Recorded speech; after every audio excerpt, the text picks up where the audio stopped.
What's going on, everybody? Welcome to the after hours, the fun parts of it, the real, the meat, the fun. I'm here with my funnest companion That's and true. grifter, That's uh, true. Backstabbing grifter. backstabbing grifter, also known as Katwalski. Hope all three of you guys are doing well. Because I doubt we're gonna have like a ton of people on here for that. I have a very low opinion. But yeah, so we're just gonna sit back, have some conversation. This is going to be so. What's gonna happen is every other week we're going to be doing a live show, and that's everybody's invited. And then we'll be doing this where it's members, patrons, and then whoever Ketwalski wants to come over, because apparently he doesn't do patrons, even though he really needs to get on that. That's true. I do. He low key insulted me, saying that he doesn't feel like he does good um, he does good enough stuff to warrant it, and yet has better content than I do. So basically, That is not true. But that's yeah. basically an insult. Is what it's concerned to. Yeah. So All you people who are subscribed to Patreons that produce crap content. Yeah, I feel like I'm okay, so I'm way above that. I So didn't that's say produce crap content, but I'm glad we're just taking that. that We're we're getting continuing straight on. into the word crap. Getting So straight up there, just taking it where it needs to go. yep, Everybody's thinking it. He's that's just true. saying. So anyway, I want to know. Yeah, yeah, what? I want to know who this one person is. Like, It's probably you. I'm not no, even now watching. there's another person. Now there's two. That's probably what they want to see, these after hour things where it's just us being like, That's man, who right. shows up? Who shows up to this garbage? All right, so let's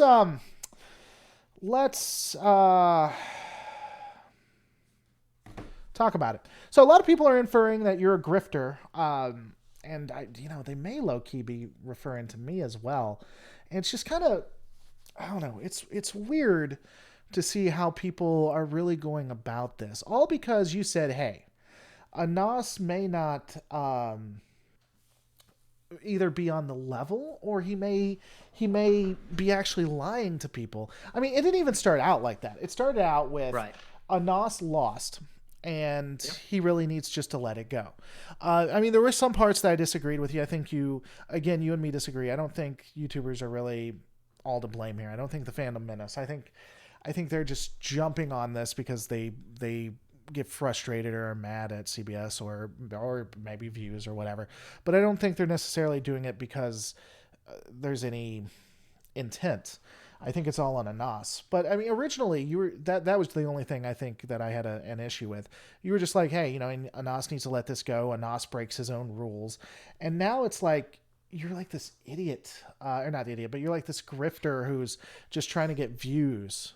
Oh no, Uh, I'm an idiot. That's for sure. Yeah. no, but I mean, it's just ridiculous, and it makes me wonder. I Uh, mean, it is fucking ridiculous. It's ridiculous to say that I'm a backstabbing grifter and I'm only out to, either get points or make myself look good or try to get in good with CBS or whatever bullshit nonsense that people want to say. Like, all I'm doing is sitting here saying, "Hey, this has gone far enough. I feel like you're overstepping, and I just disagree with this. I disagree with this course of action. And also, by the way, you're not squeaky clean. None of us are squeaky clean. That was kind of the intent of my video from a month ago, which is to say, none of us are squeaky clean. You threw your stones, they came back, and it's time to move on. And now, because I said that, I'm a grifter and I'm a backstabber and I'm a terrible person and on and on and on and on. I'm a CBS shill, and I'm a corporate apologist. I'm supporting the corporation. To me, I'm not supporting the corporation. I'm not championing CBS. I'm championing common sense, and the common sense piece is you asked your question, you received your judicial answer, and it's time to move on. And rallying people to a cause of pure hatred over CBS and Star Trek Discovery over this lawsuit, I think is gonna go nowhere, and I think it's just wrong. I don't think it's what the fans need right now. Star Trek Discovery fans, or excuse me, Star Trek fans in general, don't need to be continue to be divided over an us versus them or they them type situation. So it's it's it's annoying. It's frustrating that people just dismiss the message that I'm trying to get out by just saying, "Oh, he's just a grifter and he's just jealous or he doesn't care or he's just doing this for attention or whatever." And it's like the tardigrade videos that I've made, this one and the one before that, or like the two lowest videos that I've done recently. Like they're not getting a lot of hits. I do it because I feel like it's important to get the message out there, but whatever. I'm just grifting over here. Yeah, you hate that name. I don't even know what that's from, too. It was I don't something I know. started. I've only Yeah. recently started hearing it. It just makes me wonder, why does it have to be us versus them? Why does it have to get personal at that point? And what are people thinking or really saying about those they don't necessarily want to speak up to? Either Right. bigger channels or people like myself who doesn't necessarily go after the fandom menace, but talk about my doubts about Anas and stuff. So this is what you think of someone who openly disagrees with you in such a way. What do you think about everything else, or other Right. people? And it's just the problem with YouTube overall too. It is so much us versus them, and um, if you're not with us, you're against us mentality, and it's Right. absolutely just frustrating. And I don't know. It's unfortunate because that's what all YouTube is about, right? It is. I mean, and social media in general. It is like that a lot because I mean, even I get, especially when I do my episode reviews, like I get hit up from people who are pro and anti discovery. Like people will shit on me regardless because I have a very middle of the road kind of viewpoint, which is just trying to be critical, like of the, like from a logical perspective of a review of an episode of like Star Trek Discovery or whatever it is. People still like come after me because because I have to be either all the way to one side of it, or I'm against that person. It's like, well, no, I feel like sometimes it's good, sometimes it's bad, sometimes it's this, sometimes it's that. Like these black and white, like hard extremes, I feel like are prevalent in our culture right now, but also very prevalent on social media, where it's like all sound bites, little itty bitty sound bites, and it's either which agenda are you trying to push? And it's like, well, I'm not trying to push any agenda. I'm just trying to talk how I feel and what makes the most sense. And people just are not interested in that, so they kind of redistribute what I've said or what I'm intending on, or you've said, or other people have said, to fit a specific soundbite and what they believe. And interestingly, I would say that people who have like this perception of my channel and of me, who come and talk to me like on Twitter and shit like that, like I feel like they're surprised to hear that I agree with some of their grievances with Star Trek Discovery, because I think I'm just this giant Discovery fan, of which I'm not like this huge uber fan of Discovery. I think it has a lot of problems, which I've talked about, but it's just that people are so used to that it's difficult for them, I think, sometimes to realize that there are more rational ways to think about stuff. Right. Well, you But can't be a moderate. It's not allowed. You right, have to be one way or the right, other. And honestly, it's how you push moderates to wherever their leaning is, because you just get so much hell. You're just like, screw it. If I'm going to be, you know, damned for who I am, then I'll just be damned for, being this person. It, it's right. um it's frustrating. It's as frustrating as it can possibly get. It reminds me, honestly, of uh like religion. I don't know if I ever told you this, but I might used to have a channel. Technically, still do. My first channel was actually Losoyo, Okay.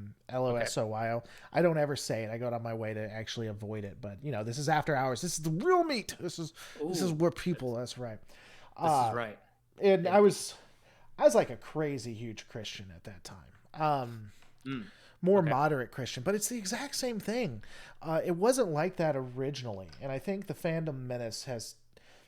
I really do think the fandom menace has moved it that way, or maybe I saw it once the fandom menace came around. Um, but it reminds me now exactly of what you see in the religious part of YouTube. Yeah. Honest to God, and it's sad because that destroyed everyone. I guess the only real difference here is you kind of have hierarchies to a degree, I'd say. Like you have like Space Dock and Templin Institute, Hmm. who don't necessarily, who aren't, it's their lore channels, but I think they're somewhat different than what we do. And then you just have like you and me, and then the other channels like Micro Random or whoever. And that's separate from what they do.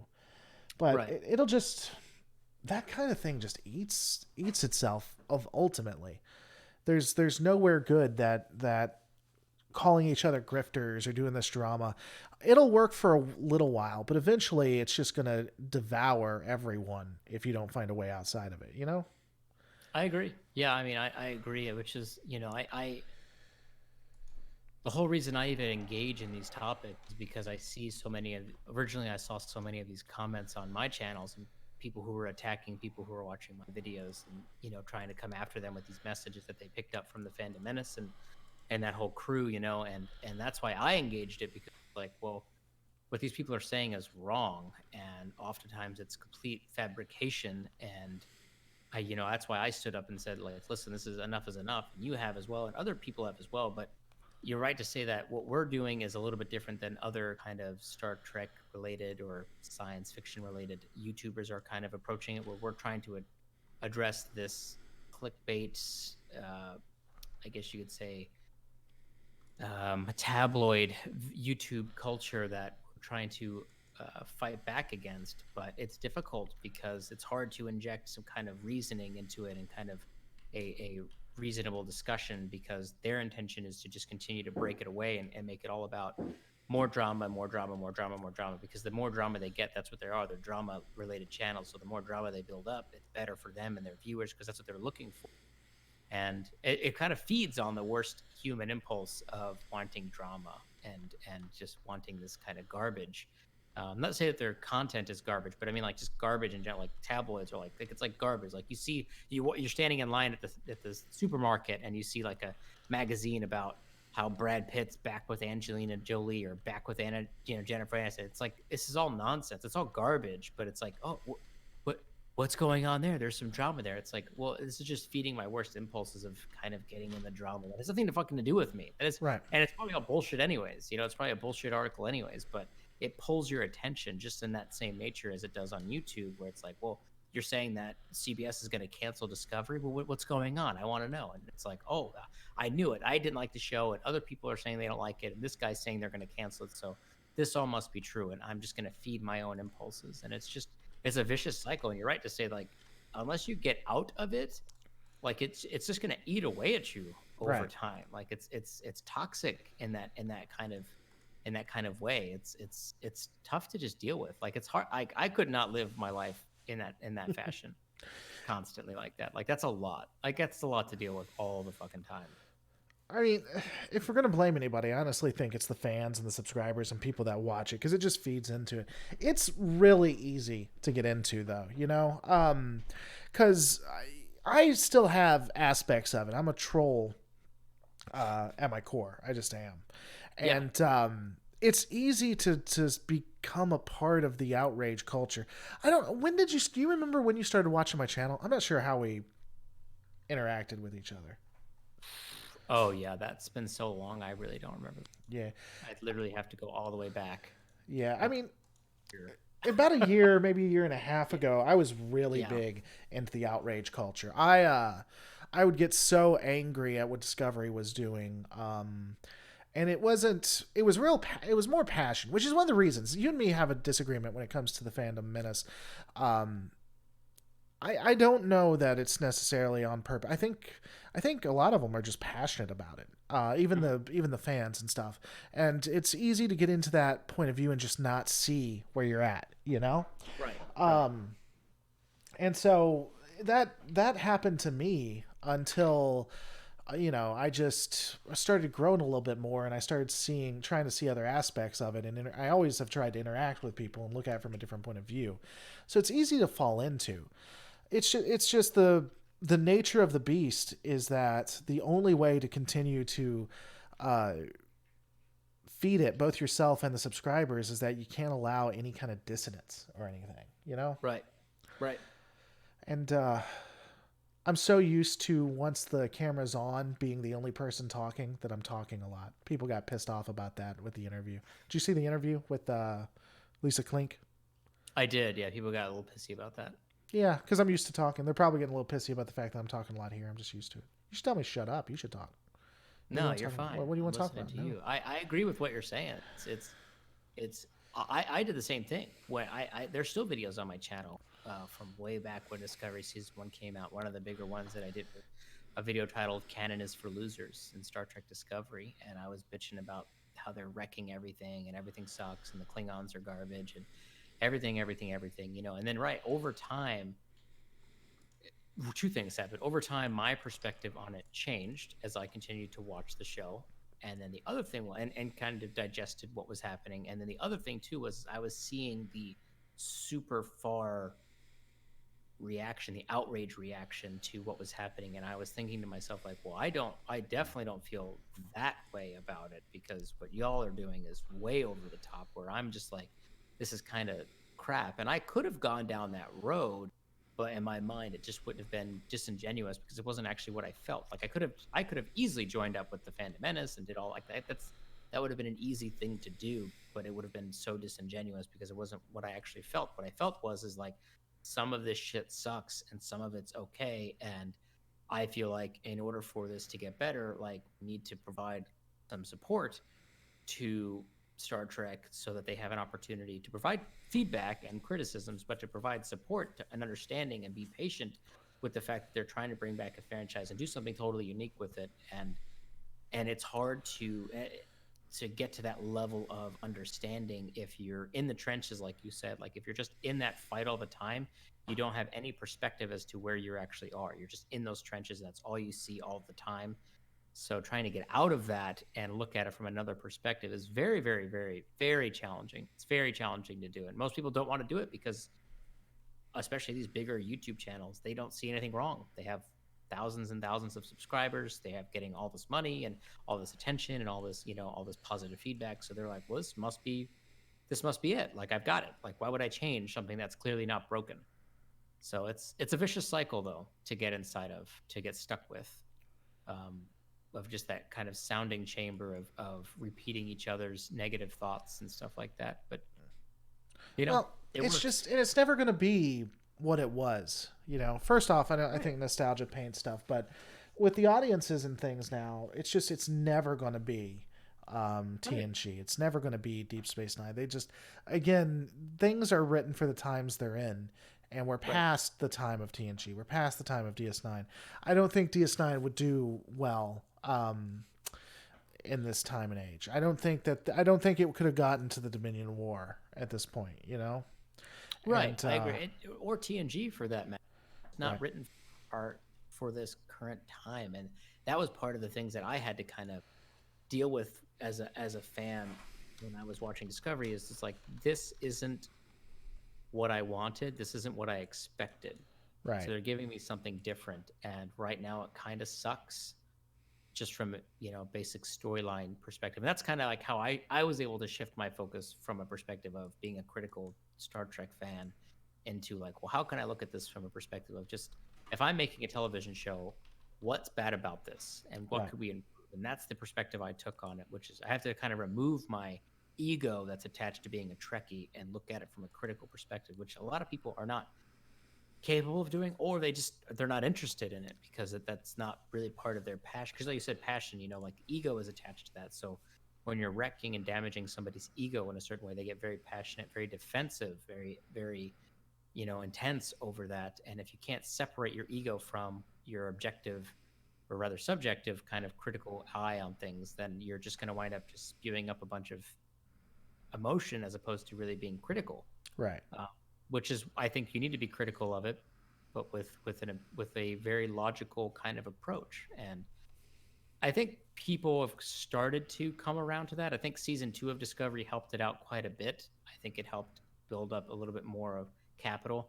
And that's why I think I'm hoping that CBS, and Kurtzman and company knock it out of the park for season 3 in terms of storytelling. So that way at least we can enjoy the stories that they're telling. And I think that they definitely upped their game with Discovery season 2. There were still quite a few problems with the time travel story that they told, but they definitely upped their game to try to build a more cohesive narrative that people could get invested in and not just concern themselves with, well, why do the Klingons look that way?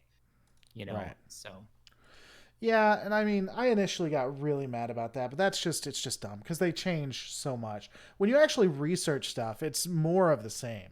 I'd right. say Discovery took it to the next level on some of the stupid stuff they did, but it's still just more Right. of the same ultimately, you know? I don't Yeah. know. Yeah. Um, Agree. we're gonna have to have some more spicy stuff though for people to come in. We're gonna do direct responses, and Direct response. I yeah, like that. and then we're gonna rank people who hate us, who we want to sleep with, I like that. from That's 1 to 10. We figure out, you know, X, Y, and Z uh, have talks bad about us. So which one of those would we sleep with first? Who would we sleep with? Who would we cheat with on the person we slept with? And who would we kill? We need to do that game. Have you ever played that game? Cheat, kill, stuff. I have, yes. Mary fuck kill. I've played that. Yeah. Or whatever it is. Yeah.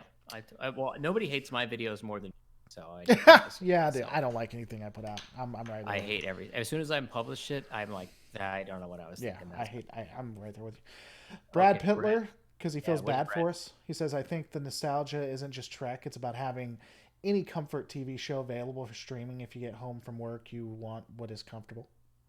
Yeah, I'd agree with that. I think. It's very true. I mean, Brad, you got a good point because I mean, we are in the age of the reboot, Yeah, of the 20-year belated sequel, of the remember this? Do you remember it? Like, remember that? Like, we are in that age, and I think part of the frustration that people express with Discovery, not only deal with the supposed agendas that are being pushed in the show and the narratives and the storylines, but also the reboot culture, the sequel culture, because that's what they were trying to do essentially, was soft reboot Star Trek without saying it. And I think a lot of people have a very negative, extremely negative reaction to any concept of long-term sequel, returns or straight up reboots nowadays for old properties. I think there was a time period where people were excited about it, but now it's gotten to the point where people absolutely like viscerally hate it when it comes out. I think it And I can be think done right. I don't know. it can be done right, and it Babylon can 5. I not over but time Battlestar be Galactica. good. Not Babylon. Yeah, Battlestar Galactica. Battlestar Galactica came before all of this stuff. They got lucky. But ultimately, though, even if they were to reboot it, if it's a good show and people like it, then it's okay. But the initial reaction is usually very negative. Right. Like, people are like, fucking, why are you going to make another one of these? And even they're talking about rebooting Cheers and all this other weird shit, like Yeah, what is the point of I heard that? about that rebooting. They Reboot. They just rebooted Magnum PI. Like, right. what? Like, oh yeah, was there a big audience for that? A lot of people Chips. clamoring for yeah, Chips.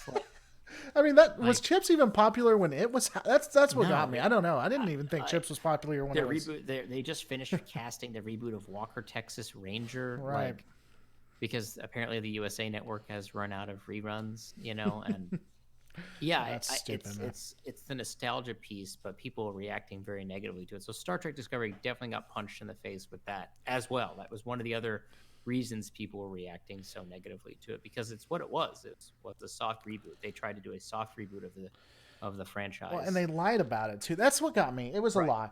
right. They lied They about it. they said that it was going to stay in continuity.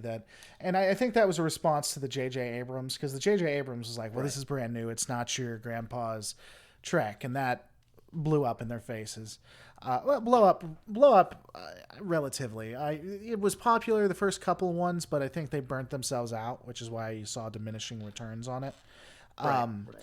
And then they try to go back to it, but they're damned if they do, damned if they don't too. Like you said, they can sit there and if they say, well, it's not in continuity, this is going to be a reboot, then people aren't going to watch it, or they're going to complain that it's a reboot. If they say it's in continuity and then do it the way they did, people are going to get pissed off because of that. Right. Right. I think they could have done something a little more. By the way, your cat's at the image. I I saw him. really do. I look for him in every video because he He's shows up. always in. He usually makes an appearance. He gets But the yeah. mine. But what the fuck was I saying? That's right. I know. I see. Hanging out Um, on the chair. the yeah, I think you could probably been a little bit more straight, stick to continuity on it. But I don't know if I was doing it. I wanted to appeal to a new audience. I probably would have said, okay, just be honest with people as you can through marketing. Um, we're gonna try to keep the events and the people and the way the events happened as close to it as we can. Uh, Right. but the technology is going to be what they wanted the technology to be then, right? Right. I don't know how you'd spin that, but we're gonna have holograms and all kinds of stuff and shields and it's definitely not going to be consistent with what you see in Toss or anything like that. Right. I mean, Yeah. if you're going to do that, it's just so it's not, it's a visual reboot, if that's what you want to call it, but we're going to try to keep everything else when it comes to the writing as in canon as we can. I They mean, could have they could have tried to do that. Yeah. I don't think that this first season was helped at all by going through a few different showrunners and the loss of Brian Fuller. mhm, I think when Alex Kurtzman took the full reins, I am a firm believer, this is a personal opinion of mine.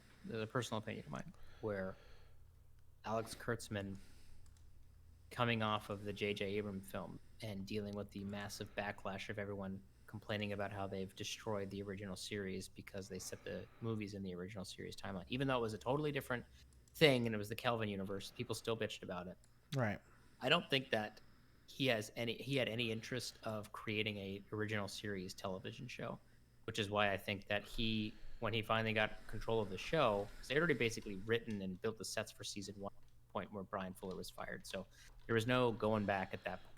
right, But I don't think it's a coincidence that when he finally had control, he sent his writers to write an entire season dedicated to getting the Discovery away from the original series timeline. The right, whole purpose of the second season was to get the Discovery as far away from any canon as possible. right, And I don't think that's a coincidence. I think that he was like, get me the hell out of here. Because, right, they could have went with the visual reboot route, but they didn't have the right PR team set up. Brian Fuller was getting fired. Big nightmare. But what they could have easily done is just set the show immediately super far in the future. But they didn't do any of those things. So we got what we got, and it's left a bad taste in people's mouths, and they just can't let it go for some yeah, reason. That's the other thing, is like they just can't let that shit go. Like, okay, it was like one bad season. Season two was all right. Let's move on. Like, can we just move on? Can we cut him a break? Like, okay, like it was one bad season that nobody liked. I got it. Okay, well, we're moving on though. or just accept it after the first season. You just accept this is the way it's going to be. Right, right. Ah. Okay, this is what we're dealing with here. Let's move on. But Right. I mean, that's the way I was. I was just resigned to it. It's like, all right, so this is how this is going down. right, I don't know. All right, so I guess that's gonna finish. This hasn't been as spicy though. Next time we're gonna have to do something more spicy. we're I'm gonna gonna have to have do to more spice. gonna Yeah, have to that's invite true. SC in to. I'm gonna have to get more drunk. Probably, Yeah. because I'm just a big drunkard. I'm a big I'm drunk not. I'm not a alcoholic. drinking is a rough deal for me because it can actually. Have I told you about that? No. No, No. When I drink, I actually have it. It can disable me because ah, I have a type of arthritis that can be activated by alcohol. I'm not fucking with you. so And you're saying that you would be stuck on stream, unable to move. oh, I and in writhing pain. It Perfect. is yeah. It would yeah. It's exact. That's how we get views right there. Just Yeah, boom. that's the only way. I mean, barely move it, and I'm just totally incapacitated. It's horrible. All right. So anyway, we're gonna end it here, and then go from there. We're probably Hey, thank you, Brad, for showing up. I yeah. appreciate it. Thank you, Brad, and the other three people who are probably just me and Ketwalski who are watching our own stuff. So yeah. Thank you, guys and gals. Thank you, people. Anyway, thanks for the. I know. Thank you, Brad. Thank you.